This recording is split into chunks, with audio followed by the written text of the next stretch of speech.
तो हम हर एक कोई एक एक सैनिक होकर रहना है। मैं पहले भी आपको स्पीच में बोला है और आज अब स्पीकर भी वो ही बात बोला है, तो मैं वो आपको क्लियर करके दे रहा हूँ।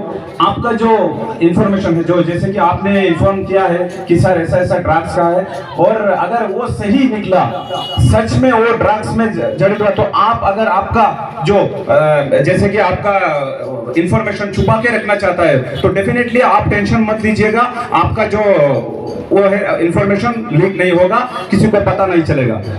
द्वितीय কথাটো হল কি, আমি যদি কোনো ব্যক্তিয়ে সেইখন হামসায়াৰ পৰা যিখন হামসায়াত মই যিকেইটা প্ৰস্তাৱ গ্ৰহণ কৰিছো সেই প্ৰস্তাৱকেইটা গ্ৰহণ কৰে আৰু সেই হামসায়াৰ ব্যক্তিসকলে যদি ইনফৰমেশ্যন দিয়ে সঁচাকে আমাৰ আৰক্ষীসকলক, আৰু সেই সময় যদি সেই ব্যক্তিজন ধৰা পৰে আৰু আপুনি যদি ভাবে যে আপোনাৰ তথ্য গোপন ৰাখিব, নিশ্চিতভাৱে ৰাখিব, আৰু যদি ভাবে যে নাই মই ধৰাই দিছো মোৰ তথ্য, তেতিয়াহ'লে প্ৰগতিশীল যুৱ মঞ্চৰ তৰফৰ পৰা আপোনাক 5000 ইনাম দিয়া হ'ব।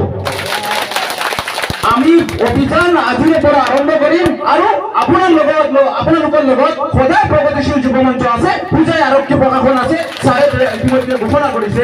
গতিকে আপোনালোকে সকলোৱে আৰক্ষীৰ সহায় সহযোগিতা পাব ড্ৰাগছ মুক্ত সমাজ গঢ়ি তোলাৰ কাৰণে। গতিকে আজিৰ পৰা প্ৰতিজন ব্যক্তি এজন এজন সৈনিক হিচাপে আমাৰ সমাজখন কেনেকৈ গঢ়ি তুলিব লাগিব ড্ৰাগছ মুক্ত হিচাপে, সেই ক্ষেত্ৰত সকলো আগুৱাই আহিবলৈ মই আজি আহ্বান কৰিছো এই সভাৰ জৰিয়তে। আশা কৰো সকলো আপোনালোক আছে, যদি আছে তেতিয়াহ'লে সকলো একেলগে হাত চাপৰি দি আমি ঐক্যবদ্ধভাৱে একত্ৰিত হওঁ আজিৰ পৰা। ধন্যবাদ। এতিয়া আমাৰ এছপি ছাৰৰ বহুত সময় কম, তেতিয়াও আমাক যে সময় দিছে, আৰু আমাৰ SDO চিভিল ছাৰে আহিব পৰা নাই, হঠাৎ তেওঁৰ কিবা কাম কৰিছে। গতিকে আমি এতিয়া সভা শেষ হোৱাৰ পথেদি আছে, 2-3 মিনিটৰ ভিতৰত শেষ কৰি ল'ম।